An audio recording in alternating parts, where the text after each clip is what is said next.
Absolutely. And I've got Twitter as well. I don't have a clue how to use it, but I'm collecting people.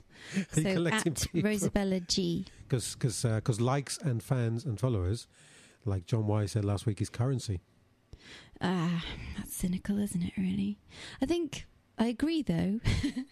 But I think likes are great. It makes you feel good. Exactly. Currency, I'm not sure about. Not currency as in money currency, but currency as in... As in you feel good when you go to bed knowing that you've got lots of people saying I like. Yeah, that's a currency, isn't it? But sometimes I'll like something just because I want to stop somebody from telling me, please can you like it over and over and over again. So I just like it because I think, oh, for goodness sake, maybe it will stop them.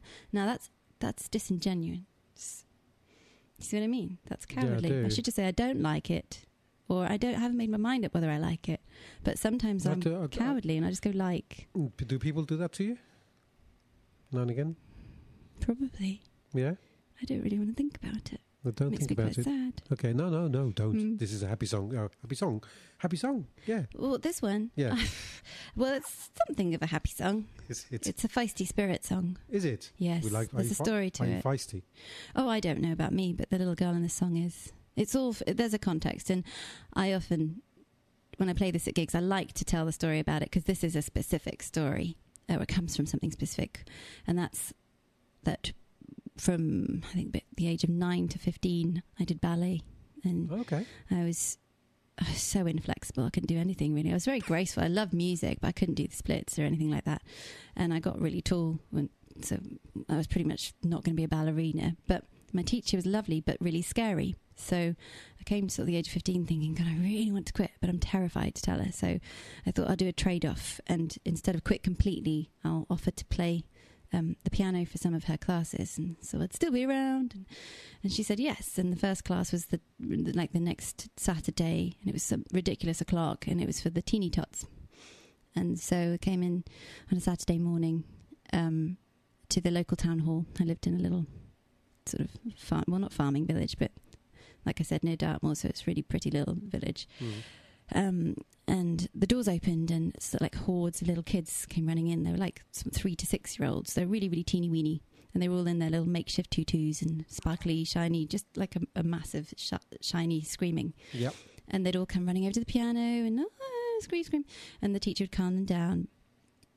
There'd always be one little girl who'd just keep to herself, and she was clearly being slightly ostracised, which is curious at that age that they've already decided she's not one of us. She was a little bit rotund, and she had a much more makeshift tutu than they did, and she's a bit more straggly, and she's a bit more bohemian. And even the teacher, to some degree, sort of cottoned on that the rest of the kids were not. It was an unspoken thing, but it was clear.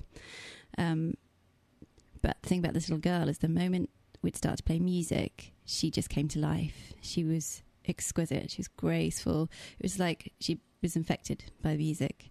And that was a long time ago, but years later, I remember just pondering over her, wondering what came of her, and thinking there's something in that there's a spirit there, somebody who's against the odds, or not even against the odds, somebody who has their quiet little secret. Her secret is dancing, her secret is music. And I added a bit of spice. I added a drug addict mother and an abusive relationship, and I called her Elodie.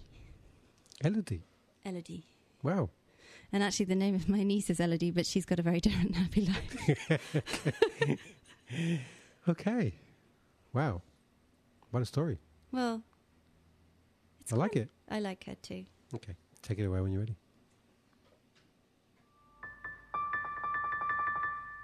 Could I have a teensy-weensy bit more of the piano, please? Oh, yeah, that's great. Thank you. Everything comes together. Everything comes together. Yeah.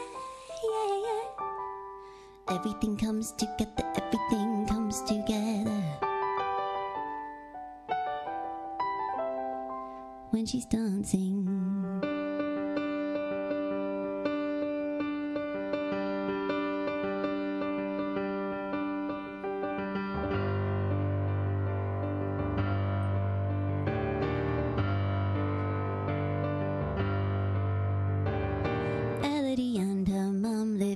Bedroom flat in Bethnal Green.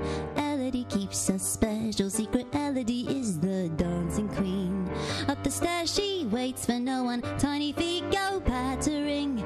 Out on the roof London, Elodie's soul is free to sing. Everything in slow motion, rhythm in earth and air, ever revealing answers to Elodie's dancing prayer. And everything comes together, everything comes together. Yes, everything comes together, everything comes together when she's dancing.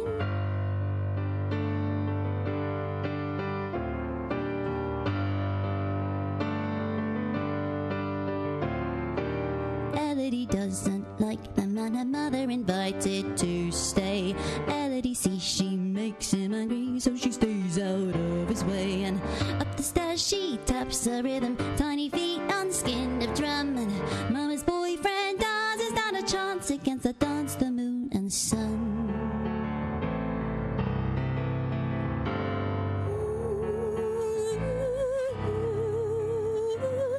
Everything in slow motion, rhythm in earth and air, ever revealing answers to Elodie's dancing prayer. And everything comes together, everything comes together. Everything comes together, everything comes together. Everything in slow motion, rhythm in earth and air, ever revealing answers to Elodie's dancing prayer. And everything comes together, everything comes together. Everything comes together, everything comes together when she's dancing.